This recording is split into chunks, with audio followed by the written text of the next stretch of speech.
Have you ever felt like you're meant for something more, but you're stuck spinning your wheels? You have the ambition, the hunger, the late-night thoughts about what your life could be, but you're caught in that frustrating gap between dreaming big and actually doing something epic. If that hit you in the gut, you're not alone, and you're not broken. You just haven't discovered the path to mastery yet. Robert Greene's Mastery isn't just a book, it's a blueprint, a roadmap for transforming raw potential into legendary results. The truth is, extraordinary success isn't just about talent or luck.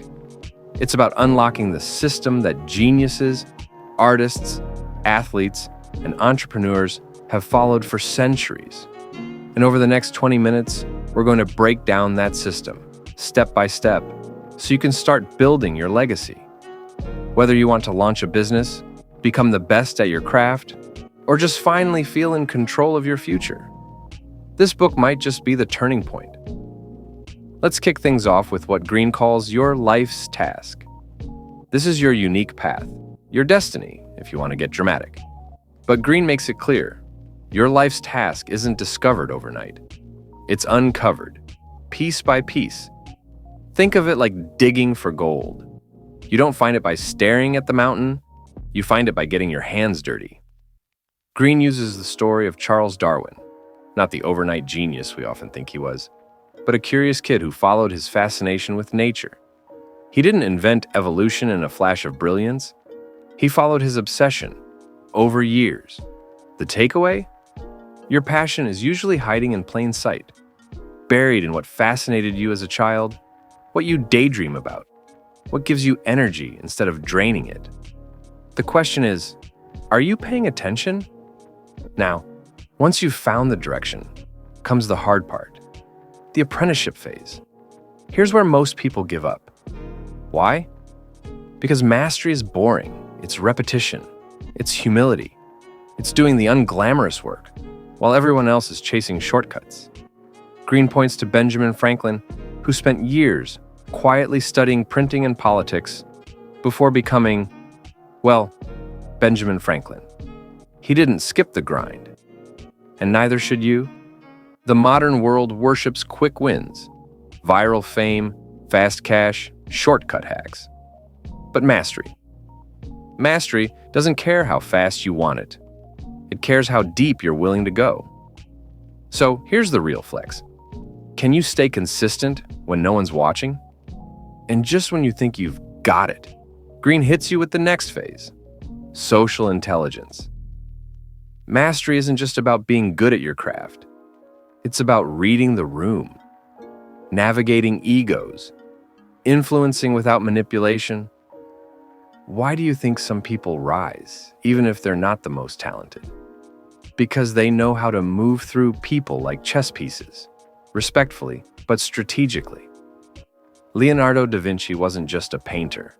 He was a diplomat, a charmer, a mind reader. He could walk into a court full of political chaos and come out with a patronage deal. If you're brilliant but can't work with people, your genius will stay in your notebook. Harsh, but true. Now, here comes the pivot point, the emotional pit. Every master hits this. It's the moment of frustration, doubt, burnout.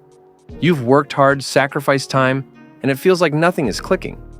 Greene calls this the frustration threshold, and it's the graveyard where most dreams go to die. But here's the twist. If you push through this phase, not blindly, but intentionally, you hit a new level. This is when things start to click without effort, where your skills and instincts merge, where the hours of practice transform into intuition. Greene uses the example of Henry Ford, who failed twice before revolutionizing the auto industry. That frustration?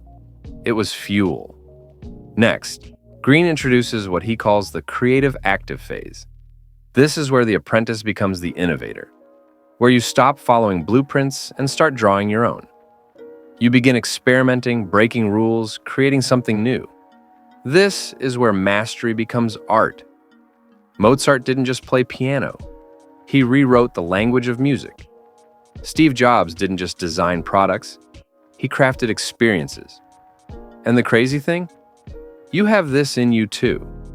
but only if you push far enough past comfort into creation. Mastery isn't just about doing things well. It's about seeing what others can't. And finally, Greene unveils the highest level of all, mastery itself. This isn't about perfection. It's about alignment, flow, that feeling where time disappears and your work becomes an extension of your being. Athletes call it the zone. Artists call it inspiration. Greene calls it the reward for sticking with the path long enough to become your craft. It's rare, it's earned, and it's powerful. Because once you reach mastery, you don't chase opportunities anymore. They chase you. Now let me ask you something. What would your life look like if you truly committed to this journey? Not for a week, not for likes or followers, but because you know you were made for more? Imagine waking up every day knowing you're building something great.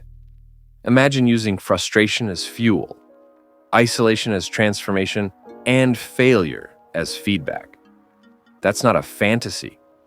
That's the life Greene describes in Mastery. And it's waiting for you.